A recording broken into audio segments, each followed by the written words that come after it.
Permintaan aneh Kenan. Kenan kali ini sedang berada di rooftop universitas yang menjadi tempat dirinya menimba ilmu untuk 4 tahun ke depan. Namun hanya sisa 1 tahun saja.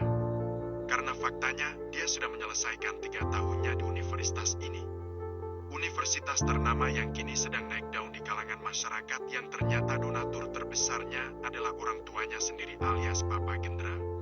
Kenan tidak sendirian. Dia sedang bersama dengan Melody. Ia, Melody yang kini sudah berstatus sebagai keponakan dirinya dan anak dari sang kakak Kenan. Entah apa yang dibicarakan oleh keduanya, yang jelas mereka sangat serius dan seperti terlibat pembicaraan menegangkan. Aku gak mau, Kak. Kakak itu om aku, adik dari mami aku. Kenapa aku harus melakukan itu untuk kakak? Melody menolak dengan nada terkejut sekaligus keras. Dia benar-benar tidak menyangka bahwa adik dari maminya itu meminta hal yang sangat tidak lumrah di dunia ini. Dia benar-benar merasa terkejut. Aku meminta kepada kamu untuk melakukan semua ini karena hanya kamu wanita yang aku kenal dengan baik. Aku memiliki kelainan yang hanya aku yang mengetahuinya. Kelainan ini sudah berjalan sejak aku berumur 16 tahun. Namun, aku menyembunyikannya dan lebih memilih mengobatinya sendiri. Penjelasan dari Kenan tidak membuat Melody mengerti dan bisa menerima apa yang diinginkan oleh omnya itu terhadap dirinya. Aku gak mau, Kak. Meski kakak ini adalah orang terdekat aku tidak mau melakukannya. Siapa yang mau melakukan hal gila itu? Hal gila yang tak lain adalah menyusu orang dewasa. Kakak waras menyuruh aku untuk melakukan itu untuk kakak. Tanya Melody marah. Dia merasa dilecehkan.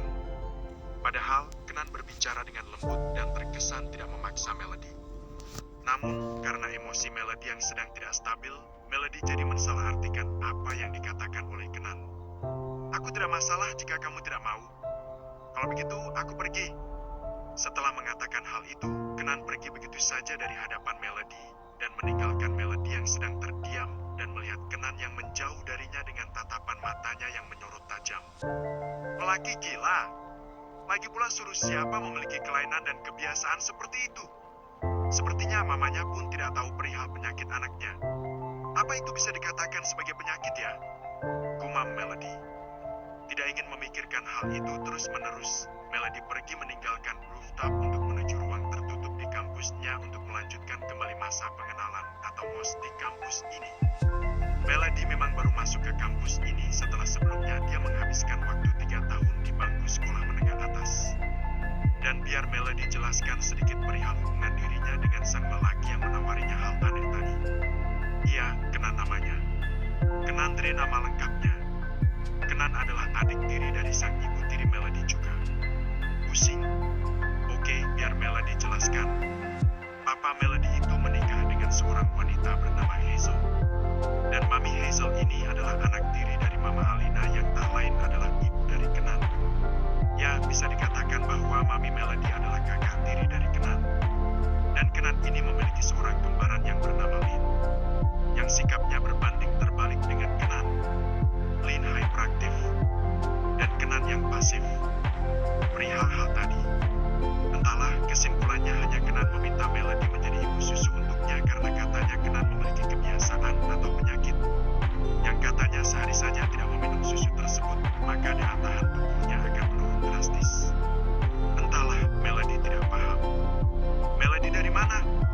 Tanya seorang wanita cantik bernama Inola. Inola Naisa adalah sahabat baru Melody di kampus ini. Mereka ada di satu kelas dan satu fakultas yang sama. Jadi, mereka sekarang bersahabat. Dari toilet nih. Mosnya udah mau mulai. Tanya Melody. Inola menganggukkan kepalanya. Ya yuk kita ke ruang tertutup. Akan ada presiden mahasiswa juga di sana yang bakal ngasih sambutan. Oh iya, presma kita dari fakultas kedokteran loh. Kata Inola dengan ekspresi yang sangat berbinar. Melody hanya terkekeh kecil. Aku gak suka anak kedokteran. Aku sukanya anak hukum lagi, haha. Melody dan Inola memang mengambil jurusan hukum. Alasannya, dia ingin seperti nenek dan maminya yang sama-sama mengambil jurusan hukum. Rasanya seperti keren saja jika membela kebenaran di hadapan semua orang. Inola tertawa kecil. Biar bisa dihukum di ranjang berdua ya. Astaga, Inola mesum. Hei maaf Melody, aku senang menggoda kamu. Itu itu kalian berdua? Mengapa malah tertawa dan berbicara? Bukannya masuk ke dalam ruang tertutup? Pembukaan dari Presma akan segera dimulai. Ucap seorang kakak tingkat wanita yang entahlah namanya siapa. Dengan tergesa-gesa, Melody dan Inola segera pergi dan berlari untuk menuju ke arah ruang tertutup. Dan setelah sampai di dalam, mereka berdua benar-benar dibuat takjub dengan banyaknya para peserta MOS yang berada di ruangan ini. Ternyata memang benar universitas ini sangat terkenal sehingga bisa menerima mahasiswa sebanyak ini. Mungkin jika dihitung akan ada ribuan mahasiswa di sini. Adik-adik semua silakan mengambil posisi duduk masing-masing. Sebentar lagi Presma dengan Pak Rektor akan datang dan memberikan sepatah kata untuk mengawali MOS kita hari ini.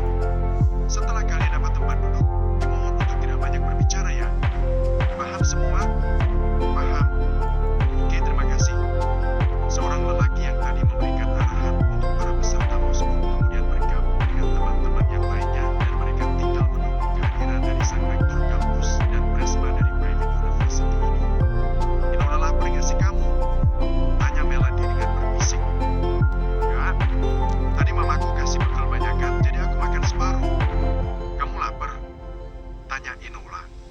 Melody menganggukkan kepalanya. Iya, mamiku juga bawain bekal banyak. Dimakan di sini boleh nggak ya? Ya udah cepetan makan aja, belum mulai ini kan? Nanti kalau udah ada Presma sama rektornya pasti susah. Melody menganggukkan kepalanya dan mulai membuka tasnya untuk mengambil kotak bekal yang dibawakan oleh maminya. Adik-adik dimohon berdiri, rektor dan presiden mahasiswa kita sudah tiba. Ya gimana ini?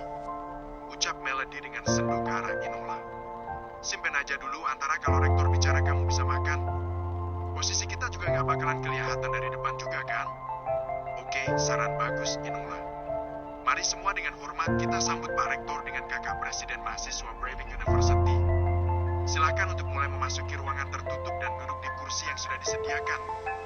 Keadaan sangat hening.